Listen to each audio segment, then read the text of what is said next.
ఓం వసుదేవసుతం దేవం కంసచాణూరమర్ధనం దేవకీ పరమానందం కృష్ణం వందే జగద్గురుం. ఓం శ్రీ రాధాకృష్ణాభ్యాం నమ. కృష్ణం వందే జగద్గురుం, అర్జునం వందే జగదేకవీరం. ఇప్పుడు మనకి త్వరలో గురుడు రేవతి నక్షత్రంలో మారబోతున్నాడు. ఎక్కడి నుంచి?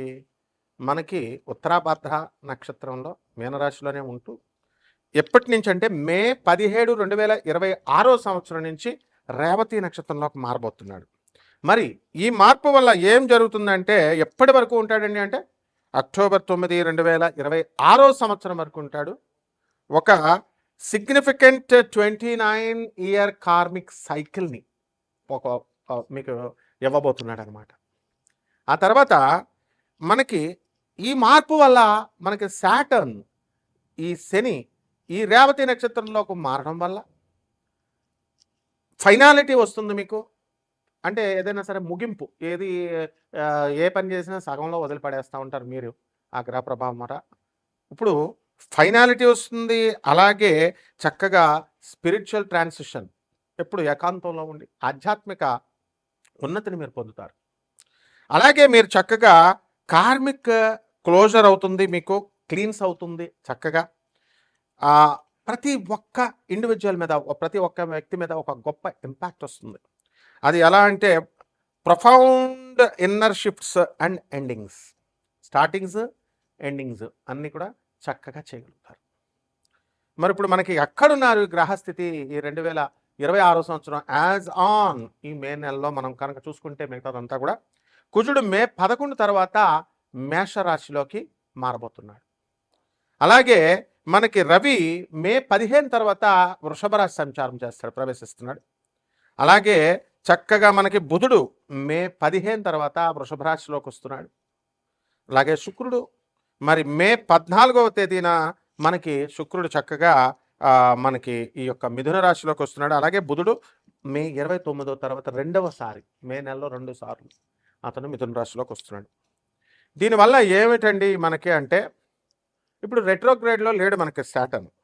ఎలా ఉన్నాడు? ఎక్కడున్నాడు? 15 డిగ్రీల మనకి మీన రాశిలో శని ఉన్నాడు. అలాగే కేతువు 11 డిగ్రీల సింహరాశిలో ఉన్నాడు. రాహు 11 డిగ్రీల కుంభరాశిలో ఉన్నాడు. మరి మనందరికీ కూడా యాజ్ ఆఫ్ మే 2, 2026 సంవత్సరాన్ని కనుక మనం తీసుకుంటే మనకి ఈ యొక్క శని వక్రించి లేడు. కాబట్టి ఎప్పుడండి ప్రారంభించాడు మీనరాశిలో కంటే 2023 సంవత్సరంలోకి ప్రవేశించి అర్లీ 2026 సంవత్సరం వరకు కూడా అతను అందులోనే ఉంటాడు మీనరాశిలో, డైరెక్ట్ మోషన్లో. ఇప్పుడు కరెంట్ మోషన్ ఏంటంటే ప్రస్తుతానికి డైరెక్ట్ ఫార్వర్డ్లో ఉన్నాడు. తర్వాత నెక్స్ట్ రెట్రోగ్రేడ్ రాబోతున్నాడు సాటర్న్. జూన్ 2026 సంవత్సరం నుంచి స్టార్ట్ అవుతాడు రెట్రోగ్రేడ్. స్టార్ట్ అయ్యి నవంబర్ 2026 సంవత్సరం వరకు కూడా అక్కడే ఉంటాడనమాట, వక్రించి ఉంటాడు. దీనివల్ల ఏమవుతుందంటే మనకి అప్కమింగ్ 2026 సంవత్సరం ఈ యొక్క వక్రించడం వల్ల ఇమోషనల్ హీలింగ్, కార్మిక్ క్లోజర్, ఆ తర్వాత ఎవాల్యుయేటింగ్ బౌండరీస్ ఇన్ మీనరాశిలో, పైసెస్లో ఇవన్నీ కూడా చేయడం జరుగుతుంది. అలాగే మనం మే 2026 సంవత్సరాన్ని కనుక మనం చూసుకున్నట్లయితే ఫీచర్స్ మనం చూసుకున్నప్పుడు హై ఎనర్జీ ప్లానెటరీ యాక్టివిటీ ఉంటుంది. అలాగే మార్స్ ఆరీస్లోకి ఎంటర్ అవుతున్నాడు మేషరాశిలోకి. శుక్రుడేమో చక్కగా జమినీలోకి, మిథున రాశిలోకి. వీటి వల్ల డబల్ మూవ్స్ మళ్ళీ మెర్కురీకి, బుధుడికి, వీటన్నిటి వల్ల ఫాస్టరింగ్ ర్యాపిడ్, చాలా స్పీడ్గా డెసిసివ్ యాక్షన్, మీరంతా కూడా తొందరగా నిర్ణయాలు తీసుకోగలుగుతారు కెరీర్లో, రిలేషన్షిప్స్లో. అలాగే చక్కగా కీ షిఫ్ట్స్ ఉండడం వల్ల మే నెలలో మే 11న కుజుడు మీనరాశిలోకి, మేషరాశిలోకి, శుక్రుడు మే 14 నుంచి మిథున రాశిలోకి, ఆ విధంగా వృషభ రాశిలోకి మే 15 తర్వాత మనకి ఈ యొక్క రవి చేరడం, వీటిలన్నిటి వల్ల కూడా మీకు ఇంపల్సివ్ డెసిషన్స్ తీసుకుంటారు. 2 యాక్సిలరేటింగ్ యాక్టివిటీ, చాలా స్పీడ్గా చేస్తారు మీరు ఎంతవరకు స్లోగా ఉన్నటువంటి వాళ్ళు. అండ్ డ్రైవ్ కూడా బాగుంటుంది. అండ్ రిలేషన్షిప్స్ని, ఆ తర్వాత కమ్యూనికేషన్ని ఎఫెక్ట్ చేస్తాయి.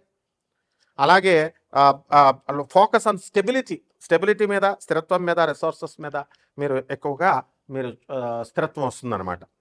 అయితే ఈ యొక్క గ్రహ సంచారాల వల్ల 12 రాశుల్లో కూడా మనము కొంచెం టెక్నికల్గా మనం చూసినప్పుడు మెడికల్గా కూడా మెడికల్ సైన్స్ని అప్లై చేస్తున్నాము. అలాగే మనం ఆర్బిటాల్ వెలాసిటీని మనం తీసుకుంటున్నాము. ఇప్పుడు ఆర్బిటాల్ వెలాసిటీని మనం తీసుకున్నప్పుడు గురుడు ఎక్కడున్నాడండి? First half of this 2026 year అంతా కూడా కర్కాటక రాశిలో ఉండి చాలా చక్కగా మంచి లక్ని మీకు లక్ని గ్రోత్ని ఇన్ఫ్లుయెన్స్ చేస్తాడు ఆ తర్వాత కంటే కూడా. అలాగే శని నెప్ట్యూన్స్ మనం తీసుకున్నప్పుడు ఈ పొజిషన్స్ అన్నీ కూడా చక్కగా స్ట్రక్చర్డ్ యాక్షన్ ఉంటుంది అండ్ మెయింటైనింగ్ డిసిప్లిన్ ఉంటుంది. ఇవన్నీ కూడా వస్తాయన్నమాట. దీనివల్ల మనకి అంతేకాకుండా మనకి అనారోగ్యాలు ఉంటాయి. మానవుడు అన్న తర్వాత రోగాలు అనేటటువంటి కామన్ అండి. సో కొన్ని రాశుల వారికి ప్రత్యేకించి ఇది కోటాను కోట్ల మందికి కామన్ ప్లాట్ఫామ్ మీద మనం చెబుతున్నాం కాబట్టి అందరికీ అలాగే జరగాలని లేదు. బట్ ఇన్ జనరల్ జరుగుతుంది. మీరు వ్యక్తిగతంగా తెలుసుకోవాలనుకుంటే వ్యక్తిగత జాతకంలో చూస్తే మనకి ఏ రోగాలు వస్తాయి ఎలా వస్తాయి అనేది తెలుస్తుంది. ఇన్ జనరల్ ఈ కాంబినేషన్స్ వల్ల హ్యూమన్ పాపిలోమా వైరస్ వస్తుంది, హెచ్పివి అనడానికి కొంతమందికి. అలాగే ఇది చాలా హైలీ కాంటాజియస్ అనమాట. తర్వాత ఇది కామన్గా ఇది సెక్షువల్లీ ట్రాన్స్మిటెడ్ డిజీజ్ అనమాట. హెచ్ఐవి, గనేరియా, సిఫిలిస్ ఇలాంటి వ్యాధుల్లాగా, మరి ఎయిడ్స్ అట్లాగా. సో ఇటువంటి వెనీరియల్ డిజీజెస్ అంటాం వీటిని. సో ఇటువంటి ఇన్ఫెక్షన్ అనేటటువంటిది ఇట్ ఎఫెక్ట్స్ అనమాట స్కిన్ని, ఆ తర్వాత మ్యూకోసల్ సెల్స్ని. నెక్స్ట్ దగ్గరగా విత్ నియర్లీ అన్నీ కూడా సెక్సువల్లీ యాక్టివ్ పీపుల్ ఎవరైతే ఉంటారో అటువంటి వాళ్ళకి కాంట్రాక్టింగ్ ఇట్ అట్ సమ్ పాయింట్లో తగలడానికి అవకాశాలు ఉంటాయి. కాబట్టి ఈ విషయాల్లో మాత్రం చాలా స్ట్రిక్ట్గా జాగ్రత్తగా ఉండండి. అండ్ చాలా ఇన్ఫెక్షన్స్, ఇక మిగతా కొన్ని రకాల ఇన్ఫెక్షన్స్ వస్తాయి. ఈ ఇన్ఫెక్షన్ కాకుండా వీటికి అన్నీ కూడా సిమ్టమ్స్ ఉండవు ఇవన్నీ కూడా. సో వాటిలంతటికి అవే రిజాల్వింగ్ ఆన్ దర్ ఓన్, వాటిలంతటికి అవే సాల్వ్ అయిపోతాయి. బట్ హైలీ రిస్క్ టైప్స్ మనకి ఉంటాయన్నమాట. సో ఇవన్నీ కూడా జెనిటల్గా మనకి వాట్స్ అని, క్యాన్సర్స్ అని ఇలాంటివన్నీ కూడా రావడానికి అవకాశం ఉంటుంది. పర్టికులర్గా of the cervix and anus and throat వీటిల్లో ఎఫెక్ట్ అవ్వడానికి అవకాశాలు ఎక్కువగా ఉంటాయి. అలాగే దీనికి ప్రివెన్షన్ ఒకటే మార్గం అండి. Prevention is the only key అనమాట. అండ్ ప్రైమర్లీ త్రూ వ్యాక్సినేషన్ తీసుకోవాలి అండ్ రెగ్యులర్ స్క్రీనింగ్స్ చేసుకుంటూ ఉండాలి. కాబట్టి ఈ మోస్ట్ ఇన్ఫెక్షన్స్ అని ఇవన్నీ కూడా నేను మొట్టమొదటిగా చెప్పినటువంటి అన్నీ కూడా అసిమ్టోమాటిక్గా వస్తాయి. ఎందువల్ల కేతు సింహరాశిలో, రాహు కుంభరాశిలో ఉన్నప్పుడు సిమ్టమ్స్ అసలు కనబడినప్పుడు. And it will be cleaned by the immune system within 2 yearsలో క్లియర్ అయిపోవడానికి అవకాశాలు ఉంటాయి. కరెక్ట్గా అప్పటికే ఈ మేన రాశికి నుంచి 2.5 సంవత్సరాలు మేష రాశిలోకి వచ్చి అక్కడ ఇంకొక 2 నెలలు మార్చి 2027 వరకు మేన రాశిలో ఉండడం జరుగుతుంది శని. అలాగే PCOS ఆడవాళ్ళకి, మరి ఇటువంటి వాళ్ళకి అందరికి కూడా కొంతమందికి కొన్ని రాశుల వారికి ఈ కాంబినేషన్ వల్ల పాలిసిస్టిక్ ఓవరీ సిండ్రోమ్ అంటాం దాన్ని, PCOSని. మరి ఇది కామన్లీ హార్మోనల్ ఇది అండ్ మెటబాలిక్ డిజార్డర్ ఇది. సో ఇవన్నీ కూడా people who are with ovaries, ఈ ఓవరీస్ని ఎఫెక్ట్ చేస్తాయి ఇవి డ్యూరింగ్ దేర్ రిప్రొడక్టివ్ టైమ్ అనమాట, periods years. And irregular periods రావడము, నెక్స్ట్ ఎక్సెస్ ఆండ్రోజన్ లెవెల్స్ ఇవన్నీ కూడా ఉండడం, మేల్ హార్మోన్స్ ఇవన్నీ. అండ్ అలాగే స్మాల్ ఫ్లూయిడ్ ఫిల్డ్ సిస్ట్స్ ఉంటాయి, అదే ఫాలికల్స్ అంటాం, ఆన్ దిస్ ఓవరీస్ మీద ఏర్పడడానికి అవకాశాలు ఉంటాయి. అండ్ హార్మోనల్ ఇంబ్యాలెన్స్ మనం ఎక్కువ చూస్తాం. హై లెవెల్స్ ఆఫ్ ఆండ్రోజన్స్ చూస్తాము, లైక్ టెస్టోస్టిరోన్. ఇవన్నీ కూడా డిజర్వ్ చేస్తాయి మెన్స్ట్రల్ సైకిల్ని.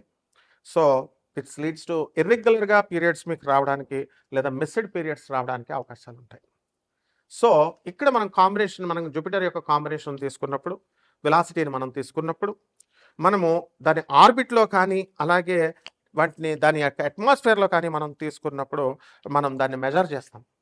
ఎలాగంటే Doppler spectroscopy, next radio science tracking and cloud tracking టెక్నిక్స్తో చేసి ground based instruments like Fourier transform spectrometers వాడతాము.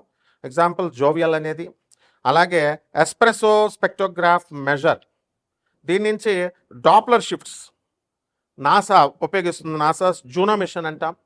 దీనివల్ల deep space network antennas to track radio signals అనమాట. సో దీని నుంచి మనం ఆర్బిటాల్ వెలాసిటీ ఆఫ్ జూపిటర్ మనం తీసుకున్నప్పుడు as on this day 13.06 km/s ఉంది. And determined by tracking its orbit and the sun, around the sun. So ఈ విధంగా ఇదంతా కూడా జ్యోతిష్యం అంటే ఏదో 4 ఇంట్లో రాహు, 3 ఇంట్లో శని, నాకు బాగుంటుందండి, మా ఆయన మేము కొట్టుకుంటున్నామండి, ఇలా చేసేసారు ఆస్ట్రాలజీని. మళ్ళీ అట్లా కాదమ్మా, చాలా సైంటిఫిక్ ఇది. నేను చక్కగా ఈ యొక్క సైంటిఫిక్గా బాగా చదువుకున్నటువంటి వాళ్ళకే కాకుండా చదువులేనటువంటి వాళ్ళు కూడా నన్ను సంప్రదించవచ్చు మీరు చక్కగా. కాకపోతే మీరు అండర్స్టాండ్, జెన్యూనిటీకి దగ్గరగా ఉంటుంది. మనం ప్రిసైజ్గా నాసాస్ లైవ్ రిపోర్ట్స్ని బట్టి నేను చూసి చెప్పడం జరుగుతుంది. కాబట్టి మనము మీరంతా కూడా నా ప్రెడిక్షన్స్ అన్నీ కూడా అక్యురేట్గా ఉంటాయి, ఆ తర్వాత ప్రిసైజ్గా ఉంటాయి. సో దానివల్ల మీరు చూసుకోండి. ఇప్పుడున్నటువంటి ఈ గ్రహస్థితి 12 రాశుల మీద ఒక్కొక్కరి వారీగా ఏ విధంగా ఎఫెక్ట్ చేస్తుందో చూద్దాం. సింహరాశి, నేను చెప్పాను అదే జరిగింది. సింహరాశి వాళ్ళందరినీ చూడండి, యాక్సిడెంట్ జరుగుతుందని చెప్పాం. మోస్ట్ ఆఫ్ ద కేసెస్ సింహరాశి వాళ్ళు అమెరికాలో సిగ్నల్ దగ్గర ఇలా కారు ఆపుకొని ఉంటే వెనక ట్రక్ వచ్చి గుద్దేసి కారు నొజ్జు అయిపోయింది. ఇన్సూరెన్స్ వల్ల వస్తుంది కానీ మనిషికి ఏం కాదు.